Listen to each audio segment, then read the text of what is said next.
नमस्कार साथियों, मैं बाल मुकुंद धुरिया। लोकसभा का चुनाव चल रहा है और 4 जून को गिनती होगी। 7 चरणों में पूरे देश में चुनाव होगा और करीब करीब 4 जून की शाम को या 5 जून तक ये साफ हो जाएगा, या 4 जून की शाम तक ही ये साफ हो जाएगा कि देश में किसकी सरकार बनेगी। हम आप जहां जहां हैं वहीं बैठकर पूरे देश को देख रहे हैं। माध्यम है टेलीविजन, माध्यम है प्रिंट मीडिया, और आजकल के दौर में एक बड़ा माध्यम है सोशल मीडिया। इन सब के द्वारा ही हम आप दूसरे स्टेटों के बारे में, दूसरे राज्यों के बारे में जान पाते हैं। इसी का फायदा उठाकर आज सत्ता पक्ष अब की बार 400 पार बहुत हुंकार मार के कह रहा है, लेकिन कहीं ना कहीं ऐसा महसूस हो रहा है कि 400 पार कहने वाले लोग बड़ा डरे हुए हैं और एक एक सीट पर लोग खोज रहे हैं कि कहां पर हमको कौन सी कमजोर कड़ी मिल जाए, उसको हम उठा लें, उसको हम ले लें। विजयेंद्र सिंह से लेकर तमाम नेताओं को, जो गौरव भल्ला से लेकर तमाम जो कांग्रेस के नेता और अन्य स्टेटों में, जिसकी बड़ी खबर हम लोग के पास तक नहीं आ पा रही है, स्टेट के तमाम लीडरशिप को भी लोगों ने ले लिया है, अपने भीतर भाजपा में शामिल करा लिया है। ये पूरे देश का हाल है। अगर ये सही बात है कि 400 पार, तब इतनी हड़बड़ाहट घबराहट क्यों? तब अपने लोगों पे भरोसा क्यों नहीं कि हम अपने काम के बल पे, मोदी जी के वेब के बल पे जीत जाएंगे? तब ये सब लुच्चई करने का, लुच्चई में इसलिए कह रहा हूं कि हम जाना चाहते हैं भाजपा में, मसला ये नहीं है। भाजपा टारगेट करके आपको अपने भीतर ला रही है, मसला ये है देश भर में। तब हमको देश को और पिछले चुनाव को जरा देखना पड़ेगा, चीजों को समझने के लिए। हम भी समझना चाहते हैं और कोशिश करना है कि आप भी थोड़ा इसको देखें। 2014 और 2019 में अगर स्टेट वाइज हम विश्लेषण करें और अगर देखें तो हमको तस्वीर थोड़ी साफ साफ हमें आपको समझ में आने लगेगी, दिखने लगेगी। देश के करीब 18 राज्य ऐसे हैं जहां पर 10 या 10 से ऊपर एमपी के सीट्स हैं। जहां उत्तर प्रदेश में 80 हैं तो वहां हरियाणा में 10 सीट हैं। इसके बीच 18 स्टेट हैं। अभी बात करेंगे थोड़ा विस्तार से। 4 स्टेट ऐसे हैं जहां 7 से लेके 4 सीटें तक हैं। दिल्ली, जम्मू कश्मीर, उत्तराखंड, हिमाचल। और 5 स्टेट ऐसे हैं जहां करीब 2 एमपी की सीट्स हैं। अरुणाचल, गोवा, त्रिपुरा, मणिपुर, मेघालय। इसके अलावा जो स्टेट हैं, नागालैंड, पांडिचेरी, मिजोरम, लक्षद्वीप, सिक्किम, लद्दाख, चंडीगढ़ और अंडमान निकोबार द्वीप समूह, यहाँ एक एमपी की सीट्स हैं यहाँ पर। तो अगर हम लोग थोड़ा देखें, आंकड़ा देखें कि 543 एमपी हमारे लोकसभा में पहुंचेंगे जीत के, तो जिस समूह या जिस पार्टी के 272 एमपी जीतेंगे उसकी सरकार बननी है। 2014 में हैट्रिक 282 एमपी बीजेपी के जीते थे और बीजेपी की सरकार बनी थी। माननीय नरेंद्र मोदी जी एमपी बने थे। लेकिन 2014 में कांग्रेस को 44 सीट मिले थे, डीएमके को 37 और टीएमसी तृणमूल कांग्रेस ममता बनर्जी वाली को 34 सीट मिली थी। तो ये आंकड़ा था। लेकिन वहीं जब 2019 हम लोग आते हैं तो तस्वीर थोड़ी बदलती है। बीजेपी को थोड़ी और सीटें मिलती हैं। तो बीजेपी को 303 सीट मिलती है और कांग्रेस को 52 सीट मिलती है। माने 44 से बढ़ के कांग्रेस 52 पे पहुंचती है और बीजेपी 282 से बढ़ के 303 पे पहुंचती है। डीएमके जो 37 पाई रही थी वो 23 पे आती है। टीएमसी और वाईएसआर को 22 सीटें मिलती हैं। जहां पहले टीएमसी को 34 मिला था, इस बार 22 मिलता है। तो ये 2014 और 2019 का गणित है। अगर हम और नीचे उतर के स्टेट वाइज देखें तो उत्तर प्रदेश में 80 सीट है, जिसपे 2014 में बीजेपी को 71 सीट मिली थी और समाजवादी पार्टी को 5 सीट मिला था, कांग्रेस अदर्स मिला के 4 सीट मिले थे। कुल मिला के 80 में 71 सीट पे बीजेपी जीती थी, ये 2014 में। लेकिन वहीं 2019 में बीजेपी की सीटें घटी और 2019 में बीजेपी को 62 सीट मिला, 71 से घट के 62 पे आ गई। और एसपी बीएसपी का गठबंधन था, आप जानते हैं 19 में एसपी बीएसपी को मिला के 15 सीटें मिली थी, कांग्रेस को 1 सीट और अपना दल को 2 सीट मिली थी। तो 19 में बीजेपी जब और सबाब पे थी तो यूपी में वो घटी। कंडीशन था कि सपा बसपा मिलकर लड़ रहे थे। इस बार राम मंदिर, भाजपा को लगता है कि राम मंदिर उसका ट्रम्प कार्ड है, यूपी के साथ साथ पूरे देश में इसका प्रभाव पड़ेगा।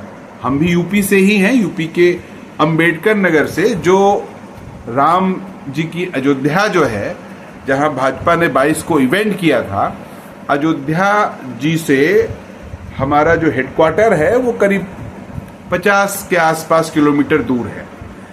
अयोध्या से 50 किलोमीटर दूर के जिले में भाजपा को अपनी पार्टी का कोई कैंडिडेट नहीं मिला। बीएसपी से एक सांसद थे, उनको अपनी पार्टी में शामिल करा के वो वहां से चुनाव लड़ा रहे हैं और जनता कह रही है कि भाजपा नहीं जीत रही है। ये मैं अंबेडकर नगर की बात बता रहा हूं। बाकी अपने अपने जिलों में आप देख सकते हैं कि क्या बीजेपी जो उसका बेस्ट परफॉर्मेंस था 71 2014 में, या फिर 2019 में घटी 62 आई, उससे ऊपर जा रही है, ऐसा नीचे लग नहीं रहा है। ऐसा यूपी में महसूस नहीं हो रहा है। अगर होता है तो मिरेकल होगा, लेकिन ये दिख नहीं रहा है। तो यूपी में आफ्टर ऑल बीजेपी बढ़ नहीं रही है, अपने पुरानी स्थिति को ही वो अगर हासिल कर ले, ये भी उसके लिए बड़ी बात होगी। फिर आइए महाराष्ट्र अगर देखते हैं, 48 सीट है, यूपी के बाद सबसे ज्यादा महाराष्ट्र में सीट है। 2014 में भारतीय जनता पार्टी को 23 सीटों पे जीत हासिल हुई थी और उसके बाद शिवसेना को 18 मिला था, अदर्स कांग्रेस वगैरह सब मिला के 7 सीटों को, इनको 7 सीट और मिला था। लेकिन 2019 में बीजेपी और शिवसेना एक साथ मिलकर लड़ी और इसको 41 सीट मिली। ये 2019 की बात मैं कर रहा हूं। आज एमपी की स्थिति आप जानते हैं कि कैसे शिवसेना में ही तोड़ हो गया है। एकनाथ शिंदे का एक गुट है जो विधायकों का गुट है और पार्टी अभी भी उद्धव ठाकरे जी के पास है। उद्धव ठाकरे जी इस बार बीजेपी से अलग होकर लड़ रहे हैं कांग्रेस और इंडिया गठबंधन के साथ। तो एक बात तो तय है कि जो पुरानी बीजेपी की स्थिति थी 2019 में, वो इस बार नहीं होने जा रही है। यहां भी मिरेकल होगा अगर भाजपा इसको हासिल कर ले, जो दिख नहीं रहा है।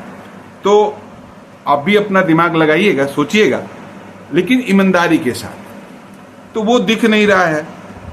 कांग्रेस और अदर्स को मिला के 1 सीट मिला था 2019 में, इस बार ये बढ़ रही है क्योंकि पूरे इस दौरान 5 साल के आसपास राहुल गांधी का जो एफर्ट है पूरे देश में, वो पूरे देश ने देखा है और पप्पू से निकल के एक गंभीर नेता के रूप में राहुल जी ने अपने आप को इंट्रोड्यूस किया है। उन्होंने इंट्रोड्यूस किया है, मसला इतना नहीं है, लोगों ने माना है इस बात को। लोग आज कह रहे हैं कि इस दौरान मोदी जी के बरखिलाफ, मोदी जी के पैरेलल अगर पूरे देश में कोई पॉलिटिकल एक्टिविटी कर रहा था तो वो राहुल गांधी जी थे। इसलिए महाराष्ट्र अपने आप को दोहराने नहीं जा रहा है। तीसरा बिहार आते हैं, 40 सीटों का बिहार है। बिहार का अभी घटनाक्रम सब लोग जान रहे हैं। नीतीश जी ने फिर से शपथ ग्रहण कर लिया, फिर से गठबंधन से निकल के आके भाजपा के साथ फिर मुख्यमंत्री बन गए। लेकिन बिहार में जिस तरह से शिक्षक भर्ती उर्ती वाला ये सब चला है, फाइनली तेजस्वी का और इंडिया गठबंधन का माहौल इस बार बहुत पॉजिटिव है बिहार में। और बिहार में तब हम आप देखें अगर 2014 और 2019, तो 2014 में बीजेपी को 22 सीटें मिली थी और रामविलास पासवान जी वाले पार्टी को 6 सीट मिली थी, अदर्स 12 सीट थे, कांग्रेस वगैरह सबको मिला के। लेकिन 2019 में बिहार में बीजेपी 17 पे आ गई, जेडीयू 16 पे, एलजी 6 पे और कांग्रेस 1 पे। कुल मिला के भाजपा को बढ़ोतरी की बहुत संभावना और गुंजाइश बिहार में नहीं दिख रही है। पुरानी स्थिति बहाल हो जाए, यही बड़ी बात है। अब आइए आंध्र प्रदेश 25 सीटें हैं, इसमें लेकिन बीजेपी को मात्र 2 सीट मिली थी। तेलुगु देशम पार्टी जो है उसको 15 सीट मिली थी, अदर्स को, कांग्रेस वगैरह को मिला के 8 सीट। ये 2014 में, और 2019 में बीजेपी 0 हो गई थी यहां पर आंध्र प्रदेश में, और वाईएसआर को 22 सीट, टीडीपी को 3 सीट। ये वहां की तस्वीर थी। यहां बीजेपी अपने आप को रिवाइव कर लेती है, 1 सीट बढ़ा लेती है। संभावना बहुत कम है, लेकिन ये संभव है। पश्चिम बंगाल में 42 सीट थी। 42 सीटों में 2014 में टीएमसी को 34 सीट मिली थी, बीजेपी को 2 सीट मिली थी। कांग्रेस 4 पर थी, और 2019 के चुनाव में खूब माहौल बना के बीजेपी ने अच्छा परफॉर्मेंस किया। यहां टीएमसी 14 में 34 सीट पाई थी, वहीं पर 2019 में 22 सीटों पे सिमट गई, और बीजेपी को 18 सीट मिला, कांग्रेस को 2 सीटें मिली थी। यहां पर बीजेपी बहुत जोर लगाए हुए है, लेकिन बहुत प्रयास के बाद भी विधानसभा चुनाव में संख्या तो बढ़ी बीजेपी की, लेकिन वो जो सरकार बना लेंगे वाले रूल में थी वो हुआ नहीं। तो इस बार 22 से बीजेपी कुछ बढ़ पाएगी 2-1 सीट, ये देखने का विषय है, ये गंभीरता से देखा जाना चाहिए।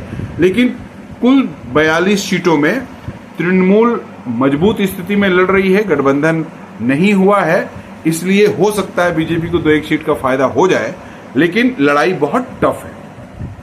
अभी उतरते हैं तमिलनाडु में 39 सीट, 39 सीट है, जिसमें एडीएमके को 37 सीट मिली थी 2014 में, और बीजेपी को मात्र 1 सीट मिला था। दक्षिण भारत का ये बात हो रही है, और आप बीजेपी जिस तरह दक्षिण भारत चिल्ला रही है, आप इसको समझिए कि दक्षिण भारत में गुंजाइश कितना कम है बीजेपी के लिए। तो जहां 2014 में 37 सीट एडीएमके और 1 सीट बीजेपी को मिला था, वहीं 2019 में डीएमके को 23 सीट, कांग्रेस को 8 सीट और अदर्स पार्टियों को 4 और 3 सीट मिली थी। बीजेपी 0 पे चली गई, तो जो 1 सीट था वो भी चला गया था। तो हो सकता है 1 सीट मार दे, लेकिन गुंजाइश बहुत कम है। मध्य प्रदेश में 29 सीटों में 2014 में 27 बीजेपी को मिला था, कांग्रेस को 2 मिला था, और 2019 में बीजेपी को 28, कांग्रेस को 1 मिला।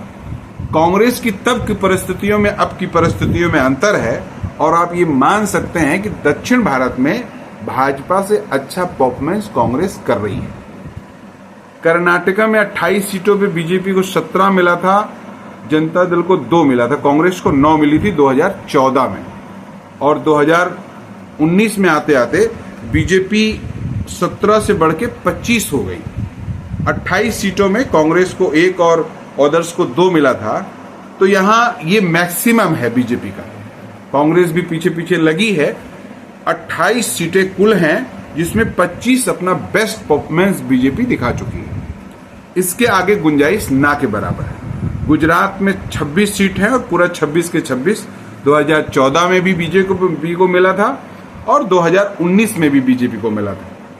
राजस्थान में 25 सीट है, 2014 में, ध्यान करिएगा, 2014 में 25 के 25 सीट बीजेपी में चली गई थी, और 2019 में 24 बीजेपी को मिला था, 1 हार गई थी, 1 कांग्रेस को मिला था। कांग्रेस विपरीत परिस्थितियों में भी, जब लीडरशिप इस तरह का रिवाइव नहीं किया था, तब भी बीजेपी को हरा के 1 सीट उसने वहां पर हासिल किया था। इस बार संभावना थोड़ा और है, इस बार संभावनाएं बढ़ी हैं। उड़ीसा में बीजेपी बहुत जोर लगाए हुए है, नाक में दम कर रखा है उसने पटनायक जी के, लेकिन मात्र 21 सीट उड़ीसा में है, जिसमें बीजू जनता दल को 20 सीट मिली थी 2014 में, और 1 सीट भाजपा हासिल कर पाई थी। लेकिन 2019 में बीजू जनता दल को 12 सीटें मिली थी, माने 20 से ये 12 पे 8 सीटों का इनको नुकसान हुआ था, और बीजेपी 1 से बढ़ के 8 पे पहुंच गई थी। जितना भाजपा जोर लगा रही है, चूंकि राष्ट्रीय स्तर पे भाजपा का ग्राफ गिरा है, भाजपा को लेके बहुत सारे नकारात्मक परसेप्शन बने हैं, लेकिन यहां फिर भी आप अगर मान सकते हैं कि एक आध सीट भाजपा बढ़ जाए तो 8 से 10 हो सकती है, उससे ज्यादा गुंजाइश नहीं है। केरला में बीजेपी को 0 सीट मिली थी, कांग्रेस को 8, सीपीएम को 5, अदर्स को 5। ये 2014 की बात मैं कर रहा हूं। और 2019 में कांग्रेस 8 से बढ़ के 15 हो गई थी और सीपीआई 1 पे चली गई थी, कम्युनिस्ट पार्टियां 1 पे चली गई थी, अदर्स 4। तो यहां केरला में बीजेपी के लिए कोई गुंजाइश अभी है नहीं, या एक आध सीट पे बोहनी कर ले, उससे ज्यादा गुंजाइश है नहीं। तेलंगाना में 17 में टीआरएस 11, कांग्रेस 2, बीजेपी 1 2014 में पाई थी, और 2019 में टीआरएस घट के 9 हो गई, कांग्रेस 2 से 3 हो गई और बीजेपी 1 से 4 हो गई थी। 2 सीटों का बढ़ोतरी हुआ था, लेकिन इस बार तेलंगाना में जिस तरह के कांग्रेस का परफॉर्मेंस रहा है, गुंजाइश कम है कि बीजेपी की सीटें बढ़ेंगी और कांग्रेस की नहीं बढ़ेंगी, इसलिए यहां भी बीजेपी के लिए बहुत गुंजाइश नहीं है। असम में 14 सीटें हैं, बीजेपी 7 पे 2014 में जीती थी, कांग्रेस 3 पे, अदर्स माने क्षेत्रीय पार्टियां 4 पे जीती थी। वहीं 2019 में 14 में जहां 2014 में बीजेपी 7 जीती थी, 19 में 2 सीटों की बढ़ोतरी हुई। असम में बीजेपी का खूब, उनकी गवर्नमेंट भी है स्टेट में, कांग्रेस 3 की 3 ही थी, अदर्स 2 पे आ गए थे, जो बढ़ के भाजपा में चले गए थे। इसका मतलब यह है कि वहां भी, और पूर्वोत्तर को लेके एक खास बात है, मणिपुर के बाद, मणिपुर, मिजोरम, असम, इन सारे बेल्टों पे या पूरे पूर्वोत्तर पे बीजेपी की छवि बड़ी नकारात्मक बनी है। इससे एक गुंजाइश है कि उनके टिकटों में, उनके सीटों में बढ़ोतरी की गुंजाइश बहुत कम है। ये पूर्वोत्तर ने महसूस किया है और यहां आंकड़ों से भी करीब करीब वही देखता है। अभी झारखंड में 14 सीटें हैं, जिसपे 12 पे बीजेपी 2014 में जीत चुकी है, और झारखंड मुक्ति मोर्चा 2 सीटों पे जीती थी 2014 में, लेकिन 19 में 1 सीट बीजेपी की घट गई और कांग्रेस ने रिवाइव किया, 1 सीट कांग्रेस को हासिल हुई। तो यहां भी बीजेपी का मैक्सिमम है और इससे ज्यादा की गुंजाइश है नहीं, इसमें घटना है। पंजाब में 13 सीटें हैं, 13 में 2 बीजेपी, 3 कांग्रेस और 8 अदर्स जो क्षेत्रीय पार्टियां हैं उन्होंने जीता था 2014 में। और 2019 में कांग्रेस ने अपने आप को रिवाइव किया था, 2 के बजाय 8 पे जीती थी, बीजेपी 2 की 2 पे रही और बाकी क्षेत्रीय पार्टियों को जीत हुई थी। इस बार भी गुंजाइश नहीं है बीजेपी के लिए, वहां आम आदमी पार्टी का भी दखल है और इंडिया गठबंधन लड़ रही है, इसलिए पंजाब हरियाणा में बहुत गुंजाइश नहीं दिख रही है। छत्तीसगढ़ में 11 सीट है, जिसमें 10 बीजेपी लीड कर चुकी है 2014 में, और 2019 में बीजेपी 1 सीट घटी थी, कांग्रेस 1 के बजाय 2 पे आ गई थी। इसका मतलब बढ़ते क्रम में यहां कांग्रेस दिख रही है, परिस्थितियां बदली हैं तो कांग्रेस की स्थिति और बदलेगी। हरियाणा में आते हैं, 10 सीटें हैं, बीजेपी 7 2014 में जीत चुकी है और 2019 में 10 की 10 सीटें बीजेपी जीत ली थी। इस बार मैं पहले ही बता रहा था कि इस बार गुंजाइश इससे ज्यादा की तो कोई है ही नहीं, इसमें कांग्रेस का इंटरफेरेंस बढ़ा है, कांग्रेस इस बार इसमें अच्छा करेगी। तो आपने देखा कि 18 स्टेट जहां पर मेजर सीट्स हैं, जिनके बदौलत 2072 का जादुई आंकड़ा कोई भी पॉलिटिकल पार्टी या कोई भी गठबंधन छुएगा, वहां पर बहुत नेक टू नेक कांटे का मुकाबला है और भारतीय जनता पार्टी करीब करीब हर जगह बैक गियर में है, करीब करीब हर जगह वो पीछे आ रही है, अपने मैक्सिमम से नीचे उतर रही है। तो इस लिहाज से आप ये देख सकते हैं कि, और बाकी जो छोटे राज्य हैं वहां पर मैक्सिमम में बीजेपी ने पूरा हासिल किया था। दिल्ली में 7 की 7 सीटें बीजेपी 14 में भी पाई थी, 19 में भी पाई थी। जम्मू कश्मीर में 3 सीट बीजेपी पाई थी, 2 क्षेत्रीय पाए थे, तो ऐसा दोनों बार ऐसा रहा। उत्तराखंड में दोनों बार 5-5 सीटें बीजेपी पाई। हिमाचल में दोनों बार बीजेपी ने 4 सीट जीती। अरुणाचल में 2 सीट है, तो एक बीजेपी एक कांग्रेस 14 में जीती थी, 19 में बीजेपी ने दोनों सीट जीत लिया था। मतलब कहने का यह है कि मेजर स्टेट में बीजेपी ने अपना मेजर सर्वश्रेष्ठ प्रदर्शन पहले कर दिया है। अब उसको गुंजाइश नहीं है चीजों को बढ़ाने का। तब हम अगर उत्तर प्रदेश के परिप्रेक्ष्य में देखें तो जिस तरह का माहौल बना है, जिस तरह से